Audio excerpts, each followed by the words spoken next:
అతను ప్రతిరోజు బయటికి వెళ్లే ముందు వందల కొద్దీ ఫోన్లను తన శరీరానికి ప్లాస్టిక్ ర్యాప్తో చుట్టుకుని వాటిని కప్పిపుచ్చేందుకు ఒక కోటు వేసుకునేవాడు. అంతేకాకుండా తన సర్ఫ్బోర్డ్లో కూడా ఫోన్లను నింపేసేవాడు. వందల పౌండ్ల బరువు తన శరీరంపై ఉన్నప్పటికీ చెక్ పాయింట్ దాటడానికి సహాయపడుతుందని భావించి ఒక సాధారణంగా కనిపించే బిస్కెట్ పెట్టెను కూడా తీసుకెళ్లేవాడు.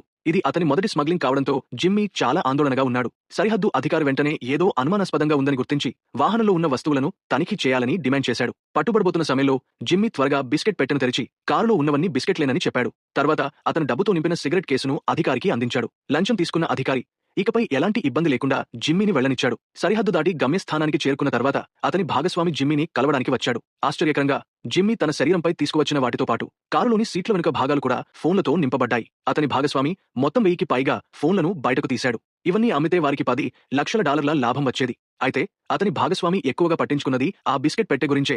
ఎందుకంటే దాని విలువ $10 లక్షల కంటే చాలా ఎక్కువ.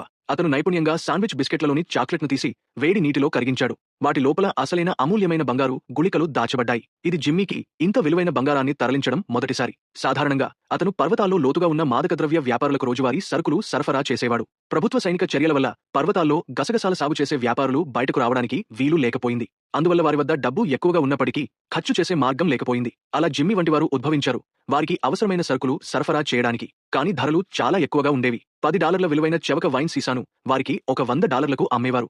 దాదాపు ప్రతి వస్తువు అలానే సుమారు 10 రెట్లు లాభాన్ని ఇచ్చేది. అయితే పర్వతాల్లో ఆకలితో చనిపోకుండా ఉండేందుకు వారు ఆ ధరలను నిశ్శబ్దంగా అంగీకరించక తప్పదు.